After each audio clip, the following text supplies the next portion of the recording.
निष्पक्ष, तटस्थ, सामर्थ्य न्यूज।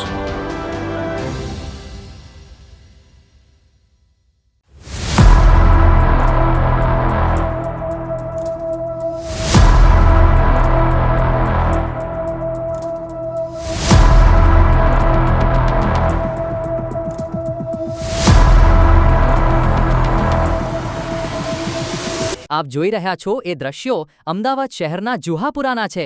અહીં આવેલ સંકલિત નગરમાં BHMS ડિગ્રી ધરાવતો ડોક્ટર તૌફિક મેમન એલોપેથિક સારવાર આપતા ઝડપાયા હતા।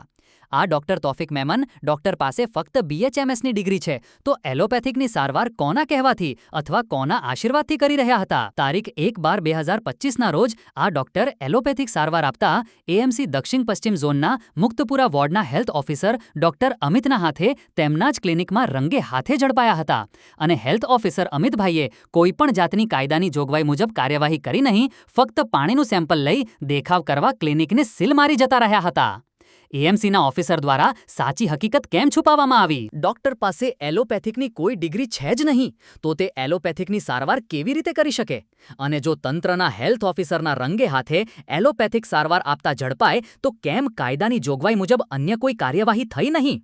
હેલ્થ ઓફિસર ફક્ત દૂષિત પાણીનું અવલોકન કરી નોટિસ આપી ક્લિનિકને સીલ કરી જતા રહ્યા હતા, પણ હકીકત કંઈક અલગ જ છે। ડોક્ટર તૌફિક મેમન વિરુદ્ધ કેમ અન્ય કોઈ કાર્યવાહી મ્યુનિસિપલ કોર્પોરેશનના હેલ્થ ઓફિસર દ્વારા કરવામાં આવી નહીં? મળતી માહિતી મુજબ આ ક્લિનિક પાસે BU પણ નથી, તેમજ આ ક્લિનિક પાસે બાયોમેડિકલ વેસ્ટનું લાયસન્સ છે કે કેમ તે પણ એક તપાસનો વિષય છે।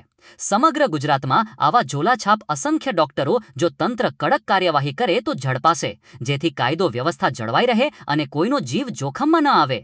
આવા ઝોલાછાપ ડોક્ટરોના પર્દાફાશ કરતું રહેશે સામર્થ્ય ન્યૂઝ।